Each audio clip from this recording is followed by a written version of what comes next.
Hi, I'm Emilie Siarkiewcz.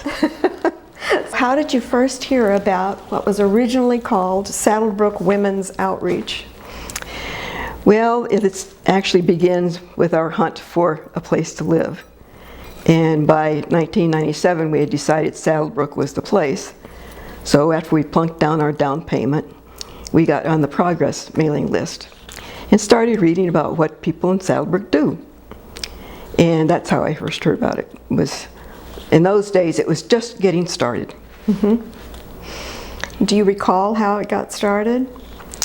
Well, the story that was circulating was one of 3 kids and 2 pairs of shoes. The story was that a family of 3 kids went to school, and the teachers started noticing that only 2 of them would show up any given day. And a little investigation determined that they were sharing some shoes.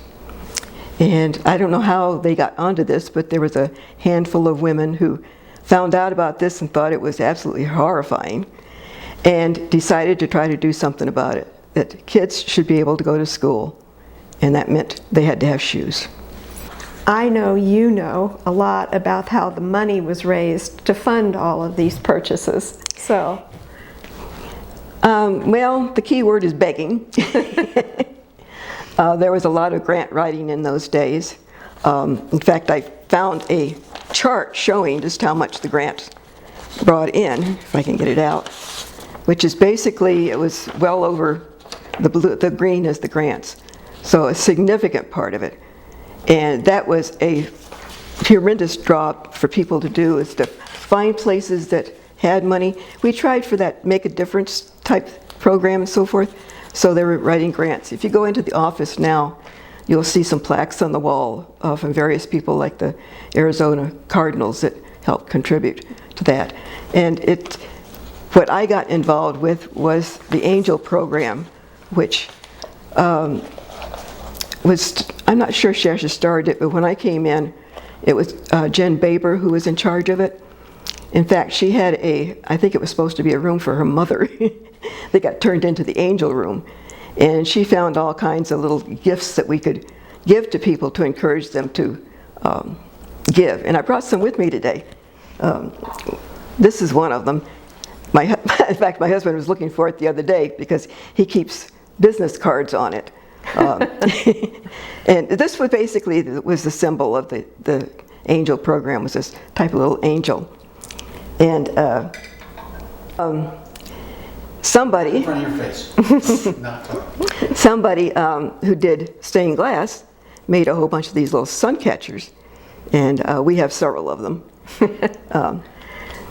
There was glasswork that she found that had the little emblem on it, and this is a paperweight. We have 4 white wine glasses and 4 red wine glasses. My husband Ken uses the red wine one every night.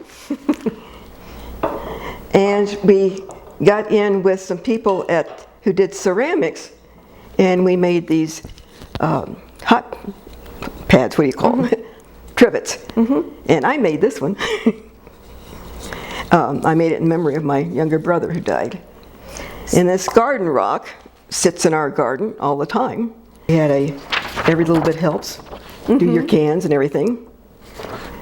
And this one showed all, unfortunately I couldn't find one in color, but this was all the gifts and the price ranges and so forth. I had a pair of the silver earrings, but I must have given those to the goose. I can't find them. And the other really interesting thing, and I don't know what that did either, was the party angel. This was a bank that somebody made out of clay, and people would have it at their parties out so that people could make donations.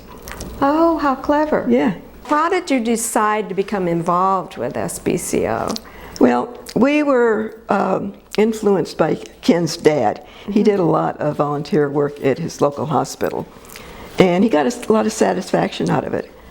And when we heard about the dire need across the road, so to speak, we really felt blessed that we were able to come here to SaddleBrooke and felt that we should share what we had with those who didn't. And I didn't realize how quickly we jumped in the deep end. You indicated that one of your first volunteer jobs was with the cans. So, and you were also on the Angel Committee. And what else did you do? I didn't realize how much until I started preparing for all this. Yeah. But besides those two, I got the website up and running the first time. I was on the board twice. I managed to avoid it at other times, but the first time it was because the Angel program actually had a voting spot on the board, and I was their rep. And then later on, I was recording secretary. I went through training to become a member of the National Association of Parliamentarians. And since then, I've been nagging them about proper procedure. In fact, this past April, Ann Kasirer, who was chairman of the nominating committee, asked me to help with the script and so forth. So it's on an ask-based basis, though sometimes I have to keep my mouth shut. I chaired the Jim Click Millions for Tucson car raffle for 4 years, and that turned out to be more work than it was worth because we didn't get that much from that. I was a home tour docent, and I've been on the planning committee for that. The walkathon, I hostess a water table in my driveway every year. Well, Ken does a lot for that, so you're just roped in, right? Yeah. Absolutely. And as you said, my primary job right now is to support my husband because he's got his finger in every pie. Yes, He doesn't want to be leader of anything, but he's there. What about being involved in SaddleBrooke Community Outreach brought you the most joy? Can you think of just one thing? I'm sure there were lots of things. I think in general, it's just knowing that what little I contribute can make a big difference in a child's life. I don't have any kids of my own. I don't do well with kids, but I still realize that they are our future.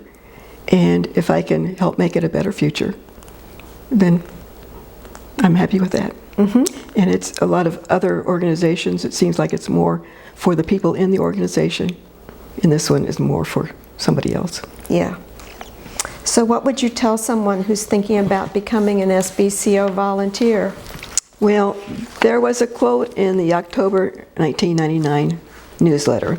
It was attributed to Aesop, the fable writer, that says, and I'll quote, "No act of kindness, no matter how small, is ever wasted." So being a volunteer with SBCO doesn't require a huge commitment. Every little bit helps. And knowing that you are investing in a child's future is its greatest reward.